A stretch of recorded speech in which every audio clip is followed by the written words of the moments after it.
According to the AASHE, the Sustainability Tracking Assessment and Rating System, also known as STARS, is, quote, a transparent, self-reporting framework for colleges and universities to measure their sustainability performance, end quote. Of the 945 institutions that have agreed to use this report, Fresno State is not one of them. As a student here at Fresno State, you live in the Central Valley and are literally surrounded by fresh produce. However, here at school, you are presented with limited meal options, the majority of which are processed, unhealthy, and not inclusive for all diets. Therefore, as a student, you may be interested in a new alternative. And as seniors here on campus, and after doing extensive research on community gardens as well as the university, we feel confident in our credibility on talking about community gardens. In light of all of this information, it's clear to see that Fresno State is not doing enough when it comes to sustainability on campus. In our speech, we will talk to you about sustainability, community, and affordability.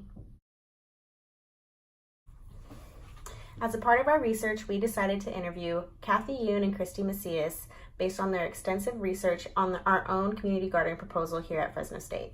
Here's what they had to say when we asked them about what inspired them to start this proposal. So, what inspired this work? Well, when I first arrived on campus in 2013, I was really excited because it was, it's an agricultural community and there's like farmland, like the farm lab is part of the school, and I was so excited. And I came with the expectation that there would be a community garden here. And there wasn't. And I kept asking myself, why isn't there one here? Like, it doesn't make any sense. It just seems like such a natural and obvious kind of thing, right? And then along comes Christy. Yeah.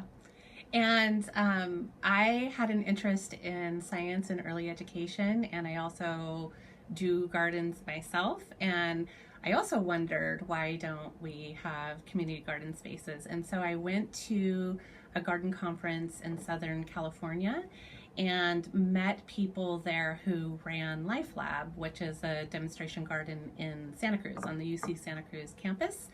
And I went to visit it and I fell in love with it and came back and told Kathy, we need to have this. And so we worked together to create a proposal to present to the college. And they loved the idea, and we shared the idea with the provost, who also loved the idea. And ever since then, we've been working with the university to put that plan in place. Looking at different types of demonstration gardens and education spaces. And what we found was that each one had a different purpose or mission statement. And we loved each of those individual concepts, but really wanted to embrace all of that. And that included concepts such as sustainability, food security, teacher education, children working in outdoor spaces for enhanced STEM learning. What else do we have there? Food security. Food security, interdisciplinary research, community building. The list goes on and on. So trauma therapy. So why is it that a college campus like our own that has such a large focus on agriculture doesn't have a community garden, but a college campus like Santa Cruz has a thriving one?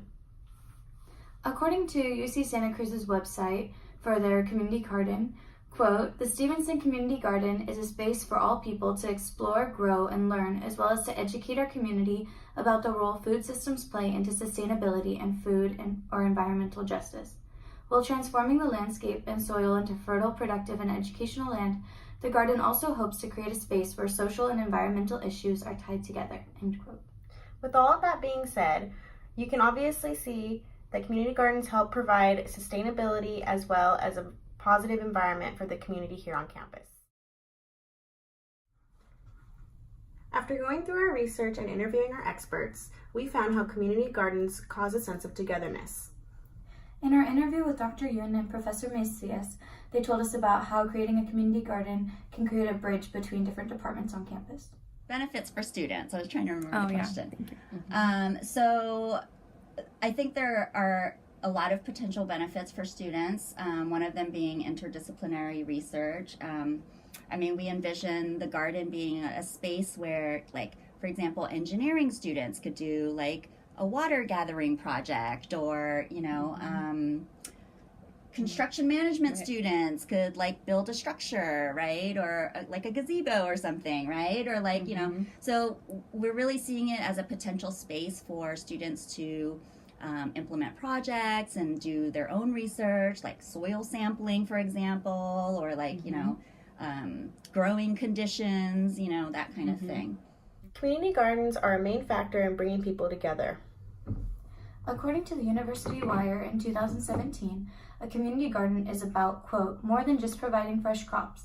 Bott says the garden, alongside the library's other resources, such as puzzles and hands-on workshops, forges connections between community members, end quote. Affordability may be the most intriguing part of a community garden here on campus. According to Glassdoor in April 2019, the average full-time student income in Fresno, California was $28,110 per year. That's roughly $2,342 per month and $585 per week. And that's not even for every student, some make less. Once you factor in school and living expenses, there's not very much left over for food. Therefore, having an affordable food option here on campus would be very helpful for students and take some stress off of their plate. Not to mention that the current food options here on campus are not only not inclusive for all students, they're also not necessarily affordable and also definitely unhealthy. According to a study entitled Where Hope Grows by Organic Gardening in 2009, Meyer wrote, quote, at this time, certified organic foods often cost more than food produced on factory farms. Community gardens give access to the best quality produce to people who need and deserve it as much as anyone, end quote. So with a community garden, the healthy and organic produce could become the most accessible and affordable for students. And not to mention, it's more inclusive for students who have a plant-based diet or a vegetarian diet. So we asked our experts how affordable it will be for our students here on campus, and also if it's an affordable option for the Fresno State College as a whole. So one concept that really became important to us is we met with Alicia Nelson in Wellness and Jessica Medina from the food pantry, and we learned that approximately 47% of Fresno State students are food insecure. I don't know if that's the accurate number. And we were really surprised by that, how students on this campus, in this community surrounded by agriculture, could be so food deficit. And that became a really important highlight for us in the entire project. And so we have partnered with Jessica and Alicia to make sure that we have reserved space in the garden for their work with students on the campus. So right now we're in the process of raising money, fundraising for it. The university has actually invested some resources, like in-kind resources, I guess, in terms of managerial time, and they've been able to leverage some partnerships, like with the architecture firm and that kind of thing. And so right now we've raised a little pot of money to get things started, and we're still in the process of trying to raise more money. But sustainability is always an issue, right? So eventually, you know, this project is going to, the university is going to have to decide, right? Like, is this a priority, and do we want to keep funding it to sustain it, or are we going to throw it, you know, down to the college level and make it the college's responsibility? In which case, I probably foresee we'll have to find ongoing fundraising opportunities, for that. To wrap things up, a community garden will have a positive impact on both student and administration life on campus. It's clear that Fresno State College is not doing enough when it comes to sustainability here on campus. In this video, we have talked to you about sustainability, community, and affordability. In the beginning of our speech, we told you that Fresno State was not one of the 945 schools that uses the sustainability tracking, assessment, and rating system. If you care about the overall student environment here on campus, you will help to support and contribute to the proposed student community garden on campus.